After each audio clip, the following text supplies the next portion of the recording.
Friends, भोली भाली बार बार glitch करने वाले टिकिता मलिक की असलियत भी ना उसी ग्लिच की तरह है, जो कि सामने से कुछ और दिखती है और अंदर से कुछ और होती है। जो लड़की एक लिव इन रिलेशनशिप में रहने वाले आदमी के साथ सोसाइटी के अगेंस्ट जाके, अपनी फैमिली कम्युनिटी के अगेंस्ट जाके शादी कर सकती है, जाके अपनी बॉडी को एक्सपोज कर सकती है, वो लड़की भोली भाली तो बिल्कुल नहीं हो सकती। ये गट सिर्फ उसी लड़की के अंदर आते हैं जो दुनियादारी से, रिश्ते नातों से अपने को एक साइड कर ले, अपने सारे इमोशंस खत्म कर ले और सिर्फ पैसों के पीछे भागे।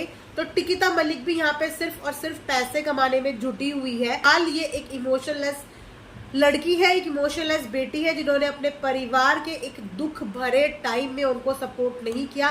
तो इन दोनों टिकिता और घायल मलिक से हम लोग क्या एक्सपेक्ट कर सकते हैं कि ये अपनी ननद के लिए स्टैंड लेंगी, जो अपने सगे माँ बाप को जो दोनों औरतें अपने सगे माँ बाप से रिश्ता तोड़ के ऐसे इंसान से शादी करके उनके घर में बैठी हुई है। तो हम उनसे क्या एक्सपेक्ट करते हैं कि वो अपने ससुराल की बहू बेटियों के लिए स्टैंड लेगी? इतनी गलत expectation. So friends, Lalita aunty की ये तीसरी या चौथी वीडियो है उनके देवर के एक्सपायर होने के बाद। और अंकल इस वीडियो में जब भी आते हैं ना, तो उनके इमोशंस रियल लगते हैं। एक फील होता है कि वाकई में उनको बहुत दुख के अलावा जो बात करेंगे, इनकी प्यारी सुपुत्री की बात करेंगे। जी हाँ, पुत्री टिकिता के बारे में बात करेंगे, जिनको इस फैमिली से कोई भी लेना देना नहीं है। माँ बाप के नाम पर इन्हें चाहिए होता है कि बस इनके कंटेंट के लिए इनके माता पिता मलिक हाउस में विजिट करते रहें, रस्मों का हिस्सा बनते रहें, सिर्फ ये दिखाने के लिए कि इन लोगों के फैमिली टर्म्स कितने अच्छे हैं। अदरवाइज उस टिकिता के अंदर कोई भी इमोशंस नहीं बचे हैं। वो कहते हैं ना कि खरबूजे को देख के खरबूजा रंग बदलता है। तो घायल की फैमिली तो वैसे ही उससे कोई बातचीत नहीं रखती, उसको मुंह ही नहीं लगाती। तो वही सब चीजें घायल मलिक ने टिकिता को सिखा दी है कि परिवार को बिल्कुल मुंह नहीं लगाना, परिवार को इस्तेमाल करना है सिर्फ अपने कंटेंट के लिए, जब जरूरत हो तब। उसके अलावा खबरदार जो घर के अंदर पैर भी रख लिया, या खबरदार जो अपने माँ बाप के बारे में व्लॉग में एक बार भी बोल दिया। तो इस तरीके से इन लोगों ने टिकिता को भी अपने ही जैसा बना लिया है। वैसे बनाने की जरूरत नहीं पड़ती, वो कोई दूध पीती बच्ची नहीं है। जिस इंसान की नीयत जैसी होती है, उसको अपनी ही नीयत के जैसे लोग मिलते हैं। वरना हर किसी इंडिविजुअल का अपना एक स्टैंड होता है, अपने एक इमोशंस होते हैं, अपनी परिवार के लिए, अपनी फैमिली के लिए। आज इनके चाचा जी को गए हुए 16 दिन हो चुके हैं। इन 16 दिनों में टिकिता के पास एक दिन का वक्त नहीं था कि वो जाके अपने चाचा की फैमिली से मिल आती, अपने घर में मिल आती। कोई छोटी मोटी बात नहीं थी। किसी की डेथ हुई थी इनकी फैमिली में, वो भी इनके इतने करीबी। क्योंकि टिकिता की फैमिली एक जॉइंट फैमिली है, तो जाहिर सी बात है कि टिकिता का बचपन भी उन्हीं लोगों के बीच में गुजरा होगा।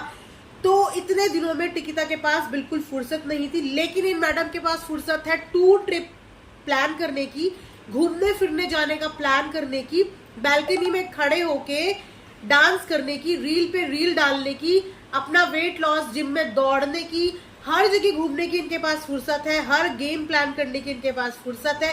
लेकिन इनके पास एक भी फुर्सत नहीं है कि ये जाके अपने मायके में अपने चाचा की फैमिली से मिलके आ जाए। इतने क्रूल टाइप के ये लोग हैं। इमोशंस के नाम पे ये लोग बिल्कुल जीरो है। होंगे भी क्यों नहीं? जिस परिवार में ये गई है और जिस परिवार का ये अब हिस्सा बन चुकी है, वहां पे तो रिश्तों की नीलामी होती है, वहां पे तो रिश्तों को गिराया जाता है। शायद यही वजह है कि टिकिता की बहन भी उसको इतना मुंह नहीं लगाती। आपने देखा होगा कि कभी भी टीना टिकिता को मुंह नहीं लगाती, बहुत ही कैजुअल तरीके से मिलती है। इनफैक्ट जब वो चंडीगढ़ आती भी है तो इनके व्लॉग में ज्यादा कंट्रीब्यूशन टीना का बिल्कुल नहीं होता, क्योंकि कहीं ना कहीं इनकी फैमिली वाले भी इस चीज से शर्मिंदा है। जिस परिवार का हिस्सा ये टिकिता बन चुकी है, तो फैमिली वाले भी कहीं ना कहीं शर्मिंदा है। इसीलिए वो एक तरीके से यही चाहते होंगे कि ये कम से कम ही यहाँ आए, क्योंकि जिस जगह में वो रहते हैं वो एक अच्छी खासी स्टेबल कॉलोनी है। और एक कॉलोनी में रहना मतलब कॉलोनी के बहुत सारे बड़े बुजुर्गों के बीच में रहना, एक कम्युनिटी के बीच में रहना। और कम्युनिटी में अगर एक बंदा इस तरीके से कालिक पोत देता है, तो कम्युनिटी के बाकी लोगों को भी इस चीज का खतरा होता है। तो शायद ये भी रीजन हो सकता है कि टिकिता को वहां पे आना जाना ज्यादा अलाउड ही ना हो। इसीलिए टिकिता जब लास्ट टाइम भी दिल्ली गई थी, तो वो रात के अंधेरे में ही दिल्ली पहुंची थी, और रात के अंधेरे में ही वो दिल्ली से वापस चंडीगढ़ के लिए भी निकली थी। लेकिन इनके पिताजी को रोता हुआ देख के कहीं ना कहीं बुरा लगा। हालांकि उनकी माताजी सिर्फ इस चीज के लिए ऑडियंस को कन्विंस करती हुई नजर आई कि 16 दिन हो चुके हैं, मतलब 16 दिन हो चुके हैं, अब हम लोग व्लॉग बना ले, अब हम लोग व्लॉग बना ले। तो ताकि ऑडियंस की तरफ से मंजूरी लेने वाली बात थी कि 16 दिन तक हम जैसे तैसे, मैंने अपने आप को रोक लिया है व्लॉग बनाने से, अब तो 16 दिन हो चुके हैं, अब तो मैं व्लॉग बनाऊंगी, अपना डेली रूटीन दिखाऊंगी। और व्लॉग की शुरुआत में ही मैडम जी ने अपना कोलैबोरेशन का प्रमोशन भी साथ में कर दिया। अगर वो कोलैब आपको ब्रेसलेट एज अ गिफ्ट किसी की तरफ से मिले थे तो आप कभी भी उनका नंबर और नाम मेंशन नहीं करती। तो वो इनके पास कोलैब था, इन्होंने वो करना जरूरी समझा, क्योंकि बहुत सारे नाइट सूट जो आए होंगे फ्रेंड, समझते नहीं हो आप, मजबूरी में आंटी वो नाइट सूट नहीं पहन पा रही है, कैसे चलेगा इतने दिन, 16 दिन मतलब 16 नाइट सूट। तो अब आने वाली वीडियो में आपको आंटी के नए नए नाइट सूट देखने को मिलेंगे। और आंटी जी, क्योंकि जिसको व्लॉगिंग की आदत पड़ जाती है ना, उसको एक दिन भी कैमरा ना उठाए तो एक खलबली सी मचने लगती है। तो वही शायद इस समय ललिता आंटी के साथ हो रहा है। आंटी अपने व्लॉग शुरू करने के लिए ऑडियंस की परमिशन मांग रही है। तो आंटी जी, हमने तो आपको कभी भी नहीं रोका कि आप व्लॉग ना बनाए।